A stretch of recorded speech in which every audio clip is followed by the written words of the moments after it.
The Barbary Wars, America's first real foreign conflict. So, to set the stage for you, the Barbary states were composed of Tripoli, Algiers, Tunis, and Morocco. These are North African nation states, or semi autonomous states under the suzerainship of the Ottoman Empire. Pull up a quick map here, you can see the countries there that are highlighted on the coast, touching Gibraltar there, and the Saharan desert behind it. These were coastal states, populated mainly by Berbers, Africans, and Arabs. Now, these countries were entirely propped up by the slave trade, and they had been preying on the ships of European nations for near a millennia at this point, stealing their cargo and enslaving their crews. It became the standard practice of European nations to simply pay off the Barbary states to avoid the hassle of piracy and slavery, or the much more costly prospect of possibly going to war with the imposing Ottoman Empire who protected them. Now, the Barbary Wars start in 1801 under President Thomas Jefferson. Now, Great Britain had been paying their tribute to the Barbary states and the Ottomans to avoid shipping conflicts. The United States initially started doing the same thing, just continuing the practice. But by 1800, these payments consumed around 20% of the federal budget at this time. And the Ottomans were no fools. They knew that America was a new nation. They didn't have a ton of naval resources to really protect their fleets, so they kept increasing the tribute amount every year, increasing, because they know they could really get away with it. Now, in the 1790s, but before this, the U.S. signed treaties with the Barbary states for safe passage until Tripoli's new ruler, Yusuf Karamanli, came into power and really started pushing it. Then in 1800, still under cover of the treaty, Tripoli seized the U.S. schooner Catherine, enslaving their crew and escalating their demands once again. Now, Jefferson kind of ran on not an interventionist stance, but one of his things was we shouldn't mess around with other countries, but the U.S. can't be bullied by anybody, right? So in May of 1801, Yusuf Karamanli actually declared war on the U.S. by cutting down the flagpole at the American consulate in Tripoli, which prompted Jefferson to deploy naval forces without formal congressional approval, although he later got it retroactively. Now, first, Jefferson sent a small naval blockade under Commodore Richard Dale to the Mediterranean in order to blockade Tripoli's ports and try to protect some American shipping, the first action, really. Now, this force was small. It included a couple ships. The USS Enterprise was the biggest one, the Star Trek. This is the ship the Star Trek thing is named after. Not a big ship. Well, I guess this is their one big ship. They had a couple schooners, so a small force. Nothing compared to Great Britain and France and Spain and all the huge colonial powers. It only had 1,200 sailors and Marines. The majority of those were just men on the deck working the ship. The actual combat-ready Marines were few. The U.S. showed resolve in this conflict, but ultimately couldn't really get a lot done until we get to Edward Prebble. Now, Commodore Edward Prebble took command in 1803, leading a much more aggressive campaign with famous ships like the USS Constitution. America had really been pushing its naval production because they knew, to compete with Britain and the other powers, and especially the Barbary fleets, they had to start building their own navy.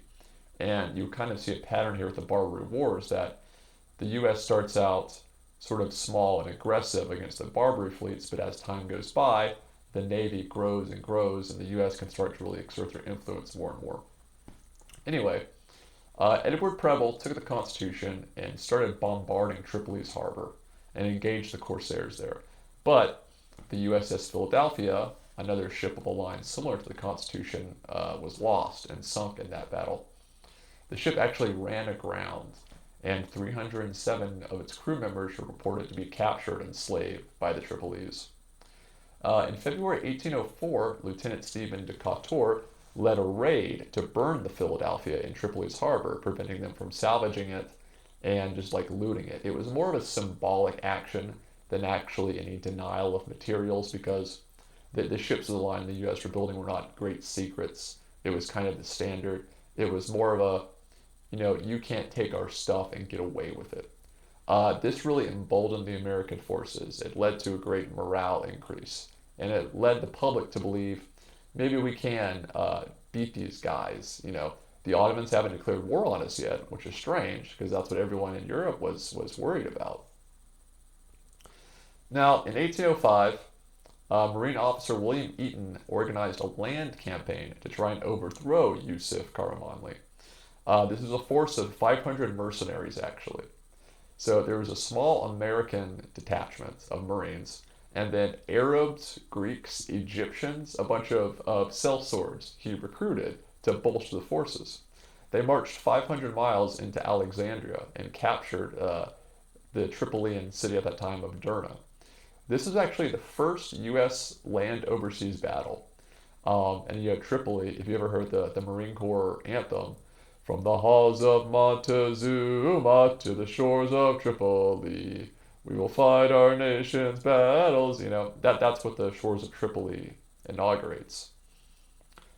This was the first real land engagement. After this, it went back to skirmishes, blockades, some bombardment, but no real conflict until then. This kind of went on for a while until 1805, when the Tripolis signed a treaty with the U.S.,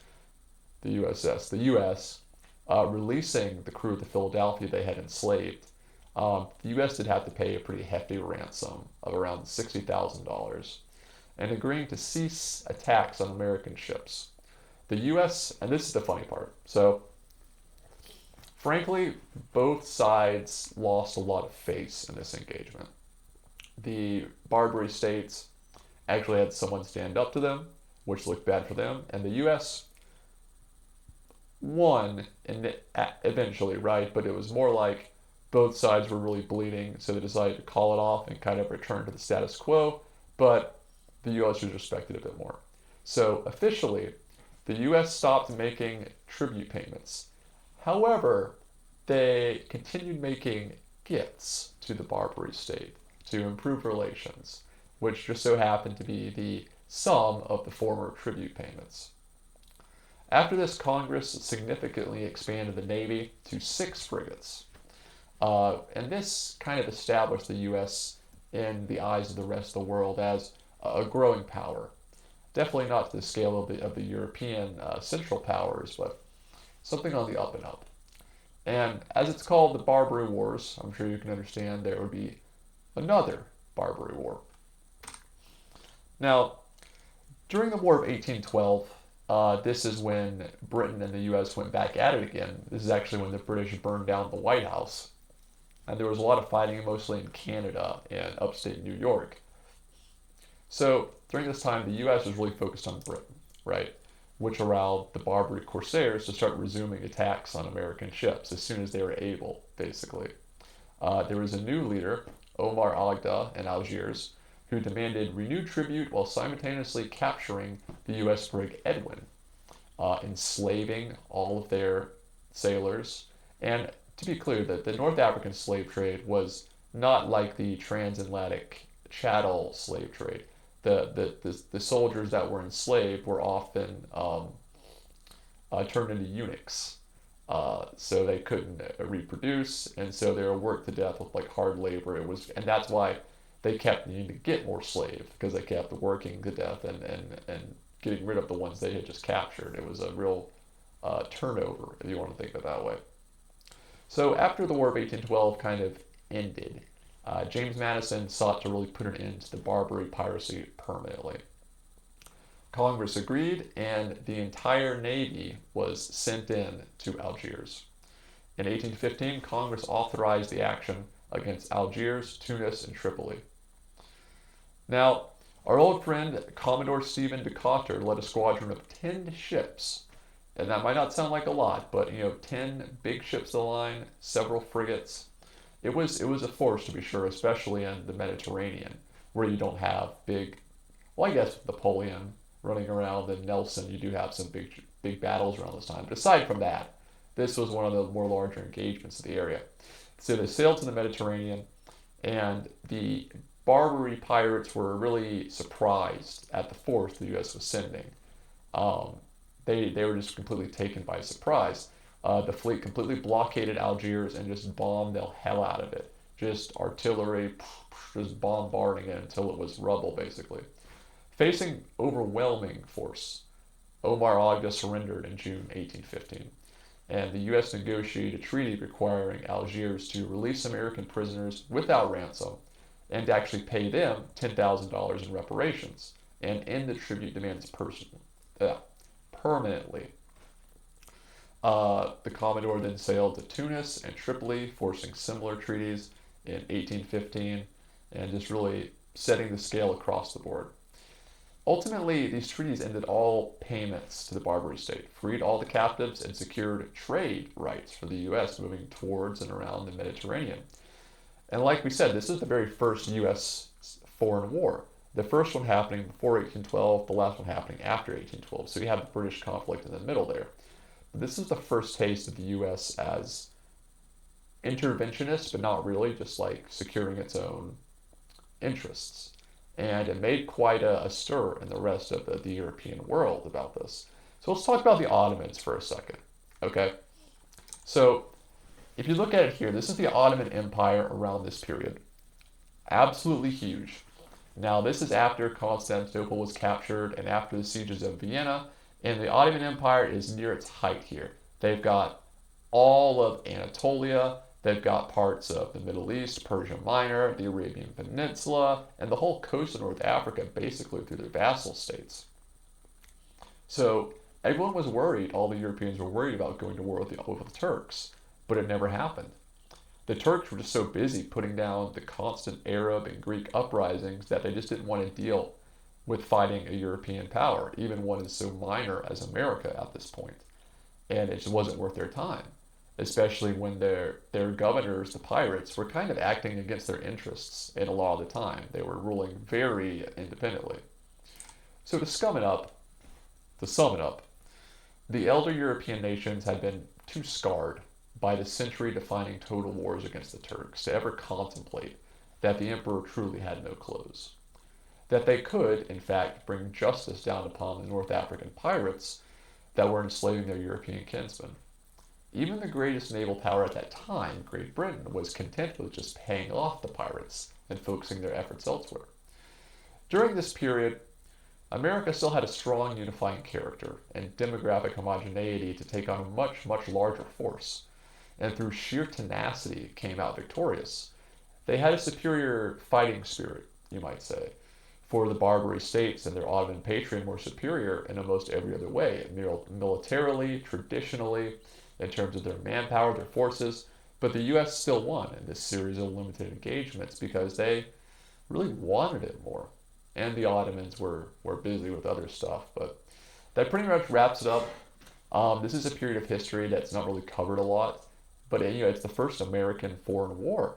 I always found it very interesting, especially Thomas Jefferson, his policies against interventionism, but he would definitely go to war to protect the interests of the country, even halfway across the world, and when the soldiers were being enslaved. I just think it's a very interesting little snippet of history there, especially concerning the Ottoman Empire and the wars against Christian Europe and the back and forth the whole time up until World War One when the Ottoman Empire finally falls.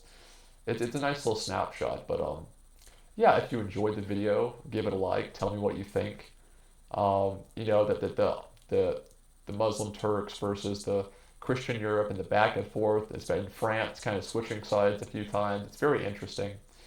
And America starting to play a part in it, I think, adds a kind of different dynamic to it. But yeah, subscribe if you've enjoyed it. There's more to come on the way. So thanks for listening. I know this is a real short one, but it's a short topic, frankly. But I thought I'd just share it.